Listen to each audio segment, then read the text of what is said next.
ശബരിമല ആടിയ ശിഷ്ടം നെയ്യ് ക്രമക്കേട് കേസിൽ ഒന്നാം പ്രതിയുടെ മുൻകൂർ ജാമ്യാപേക്ഷ ഹൈക്കോടതി തള്ളി. സ്പെഷ്യൽ ഓഫീസറായിരുന്ന സന്തോഷ് കുമാറിന്റെ മുൻകൂർ ജാമ്യ ഹർജിയാണ് തള്ളിയത്. വിഷ്ണു സുരേഷ് കൊച്ചിയിൽ നിന്ന് വിവരങ്ങൾ നൽകാനായി ചേരുന്നുണ്ട്. വിഷ്ണു, ഒന്നാം പ്രതിയുടെ ജാമ്യാപേക്ഷയാണ് ഹൈക്കോടതി തള്ളിയിരിക്കുന്നത്. എന്തൊക്കെ നിരീക്ഷണങ്ങൾ കോടതിയുടെ ഭാഗത്തുനിന്നുണ്ടായി? എന്തൊക്കെ കാര്യങ്ങൾ കോടതി പറഞ്ഞു? അവരുടെ ദേവസ്വം ബെഞ്ചിന്റെ നിർദ്ദേശപ്രകാരമാണ് ആടിയ നെയ്യ് ശിഷ്ടം വിൽപ്പനയിൽ ദേവസ്വം വിജിലൻസ് കേസെടുത്ത് അന്വേഷണം ആരംഭിച്ചത്. അതിലൊരു പ്രാഥമിക റിപ്പോർട്ട് കഴിഞ്ഞ ദിവസം ഹൈക്കോടതിയിൽ സമർപ്പിക്കുകയും ചെയ്തു. 33 പ്രതികളാണ് കേസിലാകെ ഉള്ളത്. അതിൽ ഒന്നാം പ്രതിയാണ് സ്പെഷ്യൽ ഓഫീസറായിരുന്ന സന്തോഷ് കുമാർ. ആ പശ്ചാത്തലത്തിലാണ് സന്തോഷ് കുമാർ മുൻകൂർ ജാമ്യാപേക്ഷമായി ഹൈക്കോടതിയെ സമീപിച്ചത്. പക്ഷേ മുൻകൂർ ജാമ്യാപേക്ഷ തള്ളിയിരിക്കുകയാണ്.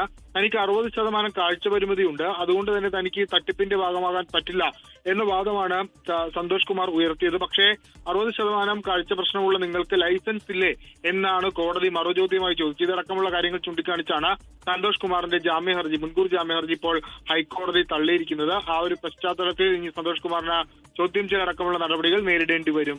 അമൃത, ലോകത്തെവിടെയായാലും ഏത് സമയത്തും 24 വാർത്തകളും ഓഗ്മെന്റഡ് റിയാലിറ്റി പാക്കേജുകളും എക്സ്പ്ലെയിനറുകളും വിശദമായി കാണാൻ ഞങ്ങളുടെ യൂട്യൂബ് ചാനൽ നിങ്ങൾക്ക് സബ്സ്ക്രൈബ് ചെയ്യാം.